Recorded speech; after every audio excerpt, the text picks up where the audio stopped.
Thank you very much. Been a very busy day.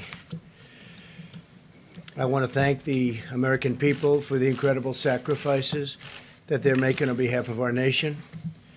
And I want to encourage everyone to keep following our guidelines on social distancing, avoiding large gatherings and hand washing and all of the other things that everybody knows they're supposed to be doing. Ultimately, the goal is to ease the guidelines and open things up to very large sections of our country as we near the end of our historic battle with the invisible enemy. It'll go on for a while, but we win. We'll win. I said earlier today that I hope we can do this by Easter. I think that would be a great thing for our country, and we're all working very hard to make that a reality. We'll be meeting with a lot of people to see if it can be done. Easter is a very special day for many reasons. For me, for a lot of our friends, that's a very special day. And what a great timeline this would be. Easter as our timeline, what a great timeline that would be. My first priority is always the health and safety of the American people. I want everyone to understand that we are continuing to evaluate the data. We're working with the task force and making decisions based on what is best for the interest of our fantastic country. In order to defeat the virus, we must continue to be very strong. Your resilience and spirit has been inspiring to everyone. Right now, this virus is attacking 149 countries, but everybody looks to us and they're watching us. And I'm very proud to be your president. I can tell you that. There's tremendous hope as we look forward and we begin to see the light at the end of the tunnel. Stay focused and stay strong, and my administration and myself will deliver for you as we have in the past.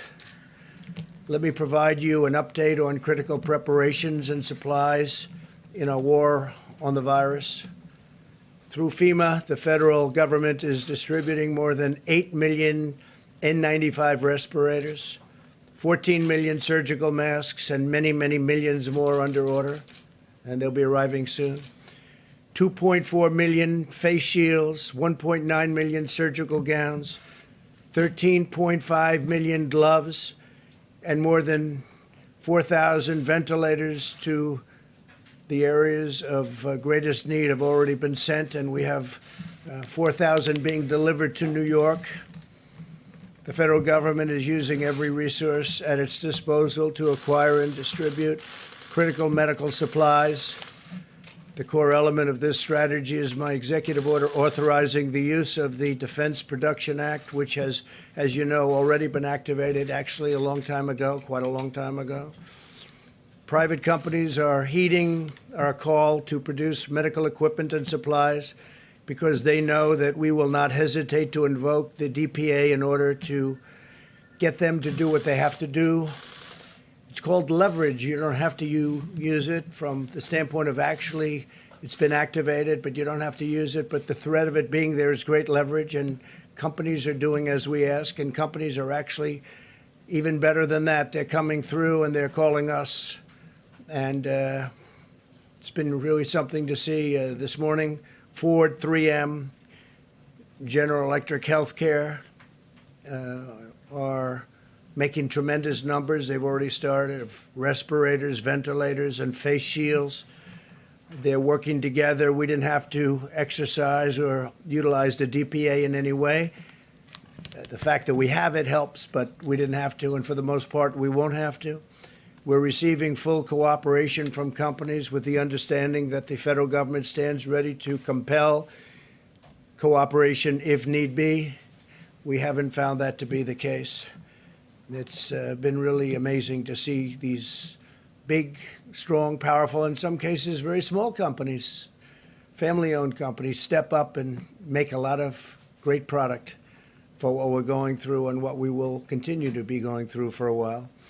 The Army Corps of Engineers and the National Guard are building 4 hospital facilities in New York City at the Javits Center, which will be operational very soon. They've already started. In addition, they're building 4 separate medical facilities in different parts of the state. We're dealing with Governor Cuomo on that. So you're going to have 4 hospitals and 4 medical facilities at the highest level, too. Really incredible facilities. Temporary, but incredible. We're also deploying the U.S. Navy hospital ship, and that will be arriving in New York Harbor in the not-too-distant future. It's finishing its maintenance. They're doing a very big maintenance, and what we did is we condensed it very seriously. And as you know, the other hospital ship, and these are incredible ships, it's already on its way to Los Angeles. So we're in frequent contact with state and local officials and getting a lot of work done. We're likewise building hospitals in Los Angeles. We're working also the state of Washington. We're working with the governor of the state of New Jersey. We're building a medical facility, a hospital facility, and doing a lot of work. I want to thank the people from FEMA, the great people from FEMA, and also the Army Corps of Engineers. Secretary Mnuchin and the members of my administration continue to work closely with Congress.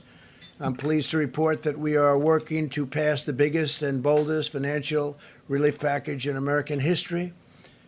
Senators will soon hopefully vote on a $2 trillion bill that will deliver direct cash payments to struggling Americans. No fault of their own. This came out of nowhere. Nobody can imagine this even happened, but it's not their fault. We want to protect, and we will, all of the things that a person needs protected and a family needs protected. We're working on job retention loans for small businesses and extended unemployment insurance for laid-off workers. The legislation will also include billions of dollars for additional resources for our, and really heroic, these are incredible, doctors, nurses, brave, and hospitals, as well as support for hard-hit industries such as the airline industry and the cruise ship industry, which employ tremendous amounts of people and obviously serve very important functions beyond that, with very tough protections for the American taxpayer. The loans will be very secure and they will be very profitable, and at the same time they'll bridge, they call them bridge loans in many cases. They'll be bridging these companies back into very good health. And some of them are very important companies that 4 weeks ago didn't have a problem. I'm also confident that the Democrats will do the right thing. I feel very confident. They're working very hard together right now, Republicans and Democrats, and they're getting very close to a very fair deal and a great deal for the people of our country. Today, as you probably saw, the Dow surged over 2,100 points. That's the all-time record history of the exchange. This is very encouraging, and I think part of the reason is they are looking at what is close to being passed, and I think a very big part of it is they see that we want to get our country open as soon as possible. They see we're working very hard on that. That's a very big factor, I think, in today's historic gain. The legislation developed in the Senate is the first step to restoring confidence and stability to America's economy as we look ahead to the time when we can carefully and responsibly reopen our country for business, and we hope that's going to be very soon. I want to assure Americans that we have a team of public health experts. We've gotten to know them as well as I know them. They're great people, incredible, talented. They love our country. Also, economists and other professionals working to develop a sophisticated plan to reopen the economy as soon as the time is right. One based on the best science, the best modeling, and the best medical research there is anywhere on earth. Our great people have been, especially when it comes to our public health experts and officials, have been helping other countries, dealing with other countries, constant touch with other countries, helping them out, because many of them have never seen anything like what's happening. But our decision will be based on hard facts and data as to the opening. I'm also hopeful to have Americans working again by that Easter, that beautiful Easter day.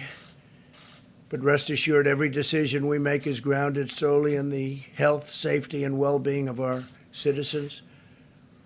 This is a medical crisis. This isn't a financial crisis. But it's a a thing that nobody has seen for many, many decades, nothing like this. Marshaling our economic strength is a key feature of defeating the virus, producing the materials, supplies, and equipment that we need, and they're doing a really fantastic job. We're helping the governors. We had a conference call the other day with the governors, and we allowed the press to join us on the call, and the spirit between us and the governors has been really great. We should never be reliant on a foreign country for the means of our own survival. I think we've learned a lot. We've learned a lot. This crisis has underscored just how critical it is to have strong borders and a robust manufacturing sector. For 3 years, we've embarked on a great national project to secure our immigration system and bring back our manufacturing jobs. We brought back many jobs, record numbers of jobs. And this really shows, this experience shows how important borders are. Without borders, you don't have a nation. Our goal for the future must be to have American medicine for American patients, American supplies for American hospitals, and American equipment for our great American heroes. Now both parties must unite to ensure the United States is truly an independent nation in every sense of the word. Energy independence, we've established that. It's something incredible that we've established. We're energy independent, manufacturing independence, economic independence, and territorial independence enforced by strong sovereign borders. America will never be a supplicant nation. We will be a proud, prosperous, independent, and self-reliant nation. We will embrace commerce with all, but we will be dependent on none.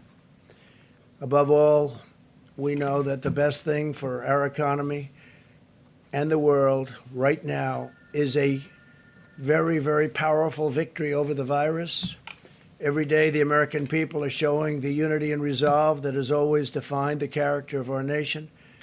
In New York, citizens are using 3D printers to make hundreds of face shields. They're making them by the hundreds. In Texas, businesses and churches are uniting to collect gloves and thermometers for hospitals. In the selfless actions of our amazing citizens, we're seeing enduring strength of our magnificent nation, a spirit that can never be broken, and a victorious future that can never be denied. It never will be denied. Now, what I'd like to do is perhaps ask a person who has really established herself as maybe the world's great expert on what she does. If I could ask Deborah to come forward and say a few words, and then I'll ask Tony to come up and speak, and then our Vice President, and then we'll take a few questions, and we'll do it quickly, and we'll probably see you again tomorrow. So, Deborah, please. Thank you. Thank you, Mr. President. I think those of you who heard the town hall, we are continuing to accelerate testing at a record rate. We now have 370,000 tests that have been done. The majority of those, over 220,000 in the last 8 days, which those of you who have been tracking the South Korea numbers, put us equivalent to what they did in 8 weeks that we did in 8 days. This was made possible because of the HHS team working together, bringing together the strength of the FDA with the CDC and under the leadership of Secretary Azar.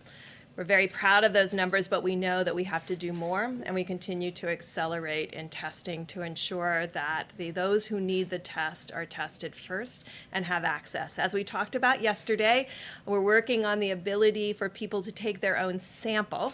That does not mean home testing. That means taking your own sample in the front of your nose with available swabs into normal saline that can be transported to the laboratories. That will allow and free up all of the drive-thrus to be very sparing on PPE, because you'll be able to do that with gloves rather than the full PPE outfits. This will allow for more of that PPE to be dedicated to our hospitals. I think those of you who are tracking this epidemic closely, like I am, you will begin to see that there is encouraging results coming out of Italy.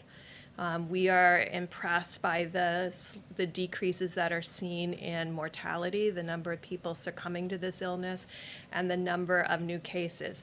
Our new cases will continue to surge because we're still working on our backlog, although we will be in touch with the laboratories after this press conference to really find out how many are still in backlog and how many were run in the last 24 hours. Until we can get into a 24-hour cycle, we're going to have disproportional number of new cases compared to the actual new cases, and we will let you know when we've reached that equilibrium. Finally, and I know Dr. Fauci will talk about this further, we remain deeply concerned about New York City and the New York metro area. About 56% of all the cases in the United States are coming out of that metro area, and 60% of all the new cases are coming out of the metro New York area, and 31% of the people succumbing to this disease. It means, because they still are at the 31% mortality compared to the other regions of the country, that we can have a huge impact if we unite together. This means, as in all places, they have to be following the presidential guidelines that were put out 8 or 9 days ago, and this will be critical. But to everyone who has left New York over the last few days, because of the rate of the number of cases, you may have been exposed before you left New York. And I think, like Governor DeSantis has put out today, everybody who was in New York should be self-quarantining for the next 14 days to ensure that the virus doesn't spread to others, no matter where they have gone, whether it's Florida, North Carolina, or out to far reaches of Long Island. We are starting to see new cases across Long Island that suggest people have left the city. So this will be very critical that those individuals do self-quarantine in their homes over these next 14 days to make sure they don't pass the virus to others based on the time that they left New York. So if they've already are 4 days out, then it's just 10 more days. So I thank you if you help get that message out to others. Dr. Fauci? Thank you very much, Mr. President. Deb. I want to just talk very briefly about 2 or 3 things. First, the issue of testing and how that has really changed the complexion of the approach that we're going to be able to take. Testing was an issue. We had many questions of testing in this room for a number of times. Now that we literally have hundreds and hundreds of thousands of testing out there are a few things that we can do with that. One of the things is that when we make policy about what we're going to be doing with the rest of the country, particularly those areas that are not hot spots, we need to know what the penetrance of infection is there. So we need to put a light on those dark spots that we don't know. We have to act policy-wise on data, and we're going to be getting more data, a lot more data. The other thing is that the areas of the country that are not hotspots, that are not going through the terrible ordeal that New York and California and Washington State are going through, they still have a window of significant degree of being able to contain.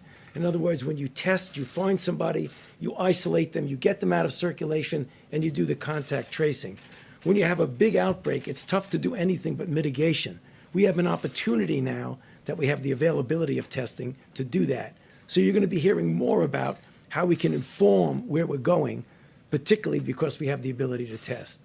The second thing is I just want to reiterate what Dr. Birx said about New York. It's a very serious situation. They've suffered terribly through no fault of their own. But what we're seeing now is that, understandably, people want to get out of New York. They're going to Florida. They're going to Long Island. They're going to different places. The idea, if you look at the statistics, it's disturbing. About 1 per 1,000 of these individuals are infected. That's about 8 to 10 times more than in other areas, which means when they go to another place, for their own safety, they've got to be careful, monitor themselves. If they get sick, bring it to the attention of a physician, get tested. Also, the idea about self-isolating for 2 weeks will be very important because we don't want that to be another seeding point to the rest of the country wherever they go.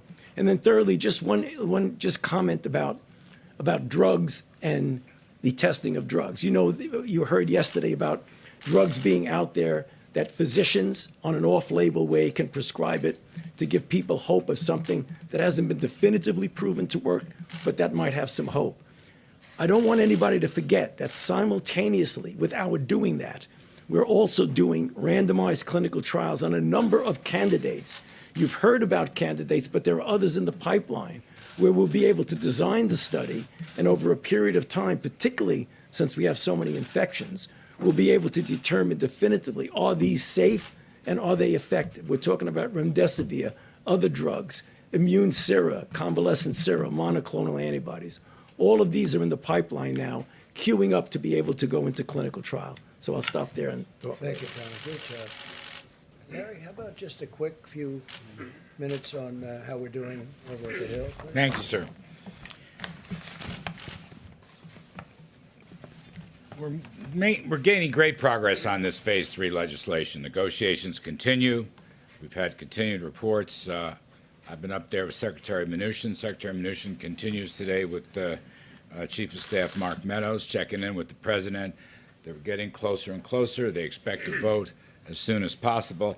I just want to walk through a couple of key points. This legislation is urgently needed to bolster the economy, provide cash injections and liquidity, and stabilize financial markets to get us through a difficult period, a difficult and challenging period in the economy facing us right now, but also to position us for what I think can be an economic rebound later this year. We started the year very strong, and then we got hit by the coronavirus in ways that probably nobody imagined possible. We're dealing with that as best we can. This package will be the single largest Main Street assistance program in the history of the United States. The single largest Main Street assistance program in the history of the United States. Phase 2 delivered the sick leave for individuals, hourly workers, families, and so forth. Phase 3, a significant package for small businesses. Loan guarantees will be included. We're going to take out expenses and lost revenues. As the President said, eligibility requires worker retention. We will maintain, the people eligible will maintain their payrolls during this crisis period. And on top of that, we will have direct deposit checks of roughly $3,000 for a family of 4, and that will bridge to enhanced, plussed up unemployment insurance benefits that will essentially take those up to full wages. This is 1, 2, 3, 4. You know, a strong workforce requires strong business. You can't have a job without a business to work for. And the hope here is that the companies that were operating very well at the beginning of the year when the economy was in good shape, we will help them and their employees get through this tough period so they will come out the other side, let's say this later this spring or summer, and will continue their operations. That's the key point. Now, don't forget, there's income tax deferrals for individuals and corporations without interest and penalties. There's student loan interest and principal deferrals without any penalties. And finally, I want to mention the Treasury's Exchange Stabilization Refund. That will be replenished. It's important because that fund opens the door for Federal Reserve firepower to deal a broad-based way throughout the economy for distressed industries, for small businesses, for financial turbulence. You've already seen the Fed take action. They intend to take more action. And in order to get this, we have to replenish the Treasury's emergency fund. It's very, very important. Not everybody understands that. That fund, by the way, will be overseen by an oversight board and an inspector general. It will be completely transparent. So the total package here comes to roughly $6 trillion, $2 trillion direct assistance, roughly $4 trillion in Federal Reserve lending power. Again, it will be the largest Main Street financial package in the history of the United States. Liquidity and cash for families, small business, individuals, unemployed, to keep this thing going. We're heading for a rough period, but it's only going to be weeks, we think. Weeks, months, not going to be years, that's for sure. And hopefully pave the way for continued economic recovery after this crisis departs. Thank you, sir. Thank you, Larry. I've been hearing that voice for so many years, like 30 years or more maybe, and it's a great voice and it's a great man. So Larry Kudlow, thank you very much. Thank you. I want to say that that package, and we went over parts of it, but pretty big parts. It really sets us up to, I think, even supersede where we were a month ago. I think we can get up there quickly, and I think it allows us to supersede. It allows us to help these great companies that need help, like Boeing, which is, had a problem, and then on top of that problem, it had the virus come in. But we'll be helping Boeing, we'll be helping the airlines, we'll be helping the cruise lines, we'll be doing a lot of things, and the money will all come back to us, and it'll come back to us in a very strong form. And before we take some questions, I'd like to ask our great Vice President to say a few words, if you would, Mike, please. Thank you, Mr. President. The White House Coronavirus Task Force met again today. And on behalf of the President of the United States, everyone on our team, I know state leaders, let me just say thank you, America. People across this country, businesses large and small, are responding to the threat of the coronavirus in ways that are deeply inspiring.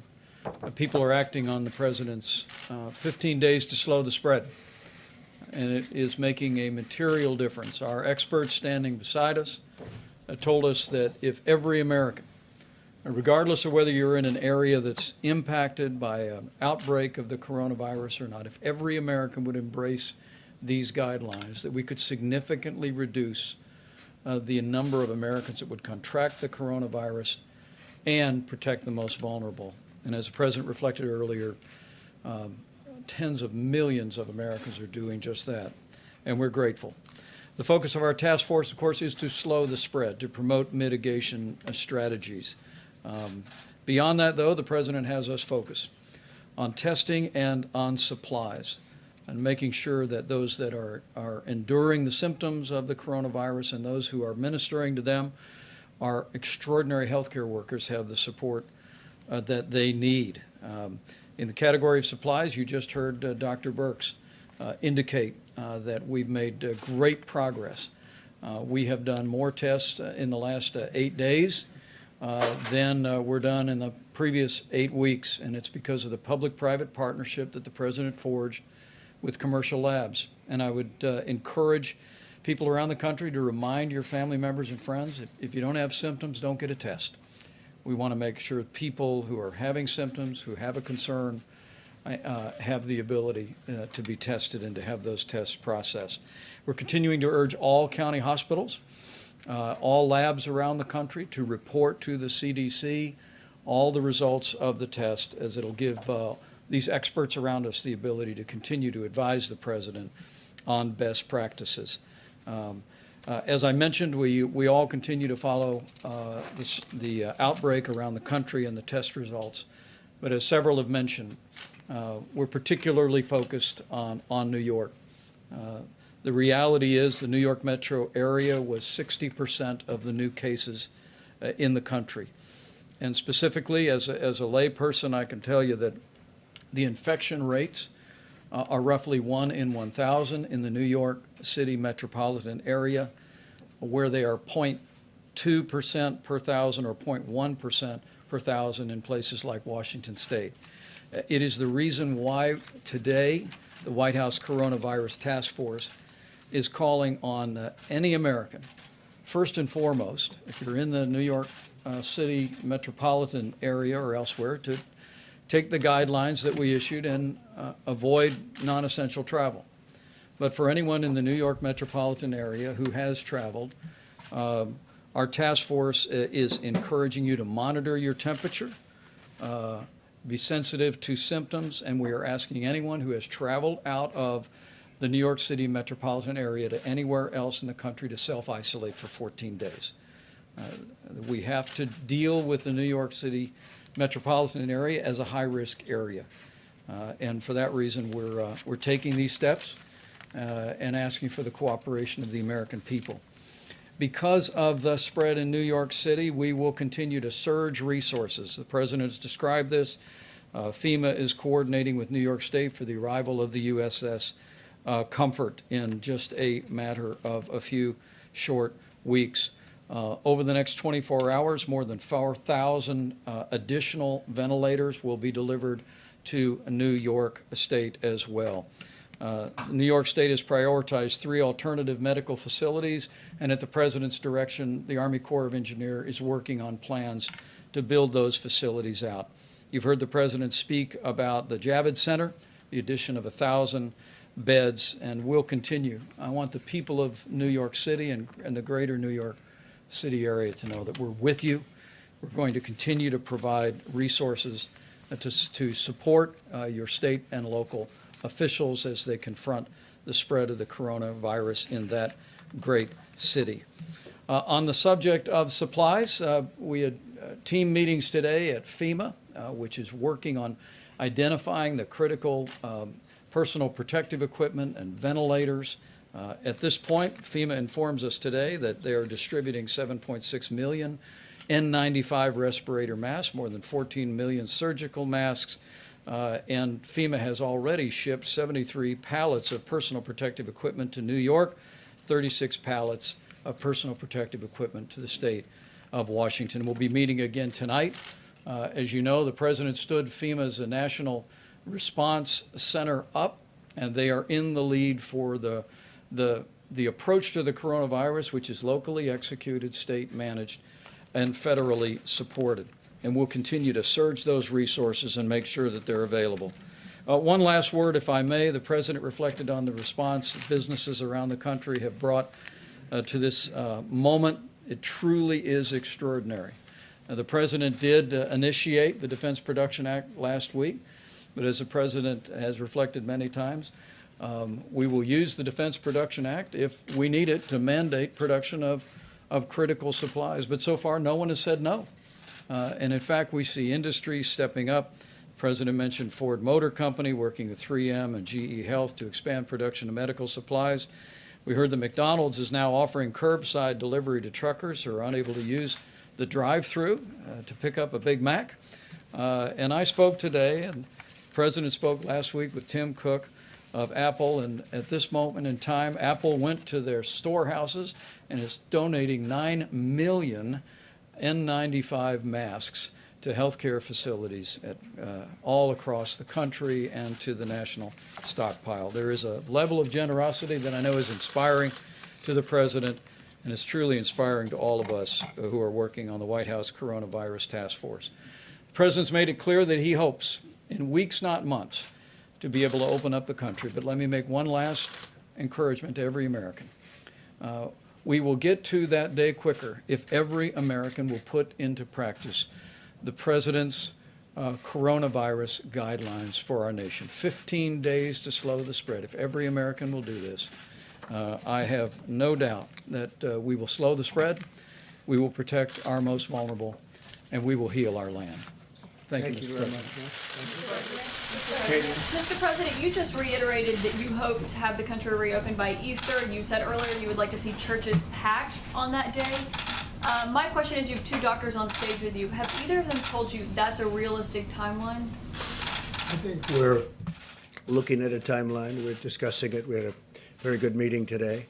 If you add it all up, that's probably 9 days plus another 2.5 weeks. It's a period of time that's longer than the original 2 weeks. So we're going to look at it. We'll only do it if it's good, and maybe we do sections of the country. We do large sections of the country. That could be too. But we're very much in touch with Tony and with Deborah on everything we're doing. Who suggested I that just date? thought it was a beautiful time. It would be a beautiful time, a beautiful timeline. So that It's a wasn't great based on any day. of the data? It was based on a certain level of weeks from the time we started, and it happened to arrive. Actually, we were thinking in terms of sooner.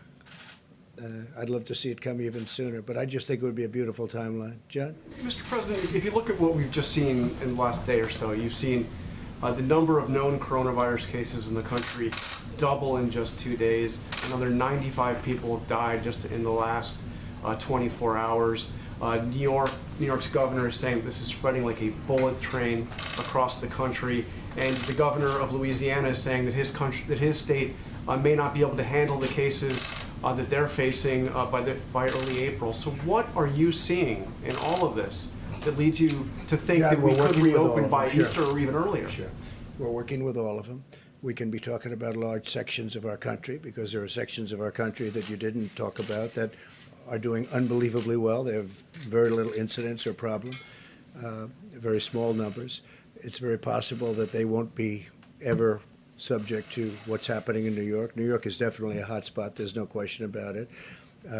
And you know what we're doing in New York to try and help. And I think we're doing an incredible job. We're going to have the hospitals up quickly, the medical centers also quickly. But we'll just have to see. We have to follow it. We have to see. We're going to look at that curve. We're going to see when it starts coming down. And we'll do the best job that can be done. John, please. Question for you, Mr. President, Dr. Fauci, if we could. Just when looking at this idea of an Easter timeline, and I don't know that's probably flexible, what are the metrics by which you will make the decision as to whether you can say, yes, we can open up this area of the country, or no, we can't open up that area? I mean, will you be looking at disease numbers? Will you be looking at possible containment, isolation? What I will think you we'll be looking looking at a lot of things. We'll also be looking again at very large portions of our country. And I will be guided very much by Dr. Fauci and by Deborah and by some of the other professionals that work with both of you. And we're going to see what will be. But that would certainly be, I think that's a goal that perhaps can happen, or at least for a very large portion of our country. Dr. Fauci, since, as the President said, you and Dr. Birx and others will be guiding him in making the decision, where are you now with this timeline of 19 days from now? So, I mean, that's really very flexible. We just had a conversation with the president in the Oval Office talking about, you know, you can look at a date, but you got to be very flexible. And on a literally day by day and week by week basis, you need to evaluate the feasibility of what you're trying to do. And John, you asked for, you know, what kind of metrics, what kind of data. When you look at the country, I mean, obviously, no one is going to want to tone down things when you see what's going on in a place like New York City. I mean that's just, you know, good public health practice and common sense.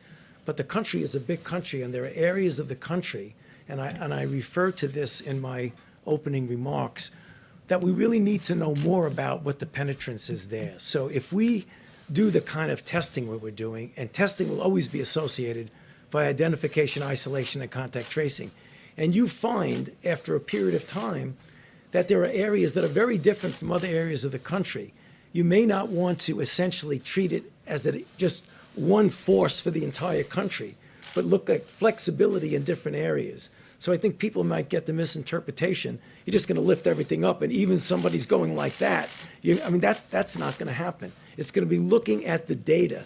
And what we don't have right now, that we really do need, is we need to know what's going on in those areas of the country where there isn't an obvious outbreak. Is there something underneath the surface that says, wait a minute, you better be careful and really clamp down? Or what looks there that you don't really have to be as harsh as you are in other areas. So it's looking at information that up to this point, John, we never had. So it's a flexible situation. Was New York becoming on more? Is New York becoming the epicenter? Well, it certainly is by far if you call it hot, if you call it any word you want to use, it is at a level that I was speaking to Tony before. It's a level that no place else is close. It's very unfortunate. You know, one of the things that's happened that we've done, I think, a really good job on. I think that it's something special. What's happened is I learned from Dr. Birx a little while ago when she said, I learned it actually this afternoon. In 8 days, because we kept hearing about South Korea, they had a very tough time at the beginning, if you remember. In 8 days, we're doing more testing than they've done in 8 weeks. That's a tremendous turn. And with our testing, it's going exponentially. It's going up, up, up every day. So we're going to be able to do things with this very highly sophisticated testing. And it's also, the test itself is considered the best test. So on top of doing now more than anybody else, we have a very high-quality test. That makes a big difference. It also makes a big difference even in terms of opening, because we're going to see those areas like the hot spots. But New York City definitely is a very hot spot. Steve? When you talk about areas that you could open up, what specifically are you looking at? What states? Are you talking about out west? Well, you can talk about Where the exactly? Farm Belt. Take a look at the Farm Belt. Take a look at areas out west. Look at big sections of Texas. I was talking to the great governor of Texas. They've done a fantastic job out there, but they have very big sections of Texas where, you know, it's like numerous states, frankly. But we can have large sections of if we want to do it that way, we can have large sections of the country open. I think it's very important that we start moving on that and start thinking about it, because our country wants to be open. Our people want it to be open, and they're raring to go. And I think it's one of the reasons that we're going to have a tremendous bounce back. I think it's going to go very quickly. Also, I want to thank, while I'm here, I want to thank Larry for the job he's done, Steve Mnuchin for the job he's done. If you look at Peter Navarro, he's sort of doing different things. He's really, he's a force in terms of getting masks and getting all of the ventilators and all the things. He's been fantastic, Peter. But I also want to thank Congress, because whether or not we're happy that they haven't quite gotten there yet, they have been working long hours. I'm talking Republicans and Democrats, all of them. The House, the Senate. I want to thank Congress because they are really trying to get there, and I think they will. And I'll see you all tomorrow. Thank you very much. Did Thank you give Governor Cuomo a heads up, Mr. President, about the quarantining for people who left New York? Did you give Governor Cuomo a heads up about quarantining people? We're talking to them about it. Did you have South Korea for that? What are you asking for, Mr. President? Is it wise to pack churches on Easter? It takes one person to contaminate a whole county.